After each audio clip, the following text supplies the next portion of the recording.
శ్రీమాత్రే నమః. దసరా నవరాత్రులు మొదలయ్యాయి కదండి. దసరా నవరాత్రుల మొదటి రోజు నుంచి అమ్మవారిని 10 రోజులు కూడా మనం వివిధ రూపాలలో కొలుచుకుంటాము.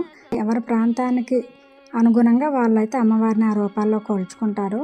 మాకు ఇక్కడ మా గ్రామ దేవత అయిన విజయ కనక దుర్గాదేవి ఆలయం ఉంది కాబట్టి ఇక్కడ మాకు అమ్మవారికి మొదటి రోజు నుంచి ఎలా పూజ చేసుకుంటారో మేము ఇంట్లో కూడా కలశం పెట్టుకొని అమ్మవారిని అలాగే పూజ చేసుకోవాలనుకున్నాను. మొదటి రోజు అయితే అమ్మవారిని బాలా త్రిపుర సుందరీ దేవిగా అలంకరించుకున్నాము. బాలా త్రిపుర సుందరీ దేవి అంటే చిన్నపిల్ల.